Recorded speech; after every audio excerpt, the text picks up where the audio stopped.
ఒప్పందం బెయిల్ కోసం అయితే నిన్నటికి నిన్న మేడ్చల్ ఎమ్మెల్యే స్పష్టంగా చెప్పిండు, మేము బీజేపీ గెలిపిస్తాం, బీజేపీ గెలుస్తుంది మల్కాజ్గిరిలో అని.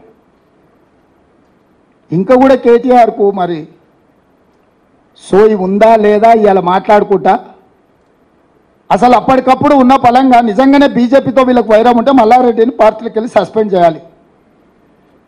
బహిరంగంగా ప్రజల ముందు బీజేపీ అభ్యర్థిని అలై బలై చేసుకొని ఆయనే గెలుస్తాడని ఆయనకు సహకరిస్తుంటే ఆయన అసెంబ్లీ నియోజకవర్గం ఉన్న ప్రాంతంలో మేడ్చల్ ఎమ్మెల్యే మీద చర్యలు తీసుకోకపోను ఈరోజు కేటీఆర్ సమర్థించడం దేనికి సూచన? నేను మొదటి నుంచి చెప్పిన 5 పార్లమెంటు నియోజకవర్గాలను తాకట్టు పెట్టినరు బీజేపీకి బీఆర్ఎస్ వాళ్ళని. పోయినసారి నేను ఎంపీగా నిలబడ్డప్పుడు మల్కాజ్గిరిలో 31 సమావేశాలు పెట్టిండు కేటీఆర్ నన్ను ఓడించాలని. ఇలా ఇప్పటి వరకు ఒక్కటి పెట్టిండు, కార్యకర్తల సమావేశం అని చెప్పి పెట్టి ఆర్ఎల్ఆర్ను పిలిచి నీకు పైసలు ఇచ్చేది లేదు, నీకు ఏమైనా ఆస్తి ఉంటే అమ్ముకో అని చెప్పిండు. ఇన్ని వేల కోట్లు దోసుకున్నావు, బూత్ ఖర్చుల కన్నా ఆర్ఎల్ఆర్కి ఇవ్వాలి కదా. అంటే నువ్వు ఎన్నికలు చేయకు, వదిలేసాయి, ఈటల రాజేందర్ గెలవాలి.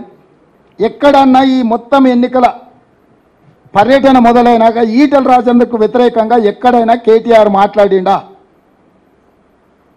కేసీఆర్కు వ్యతిరేకంగా ఈటల రాజేందర్ ఎక్కడైనా మాట్లాడిండా? నిన్న నా మీద సవాల్ విసురుతున్నాడు, నువ్వు భూములు అమ్మకుంటా రైతులకు రుణమాఫీ చేయని. భూములను అమ్మకుంటా రుణమాఫీ చేయి, బుక్కడు బో పెట్టకుండా పిల్లల్ని ఆంబోతులాక తయారు చేయి. ఏందా రాజేందర్, ఏం మాట్లాడుతున్నావు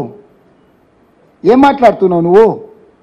ఇన్ని వేల ఎకరాలు కేటీఆర్ అమ్మినప్పుడు ఎప్పుడన్నా ఈ భూములు అమ్మొద్దని ఎప్పుడన్నా ఈటల రాజేందర్ మాట్లాడిండా?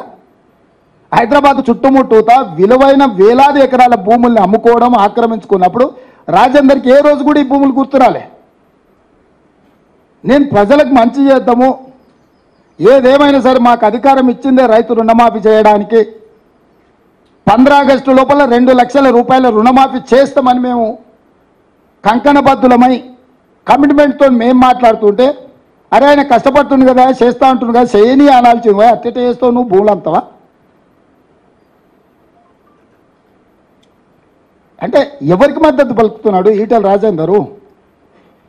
అంటే చేయొద్దా, రైతులకు రుణమాఫీ చేయొద్దా? భూములు మీరే అమ్ముకుంటారా, మీరే గుచ్చుకుంటారా, మీరే ఆక్రమించుకుంటారా? దేవుడి భూములు ఆక్రమించుకున్నా నీ మీద ఆయన అన్నాడు, ఇప్పటివరకు చర్యలు తీసుకోలే.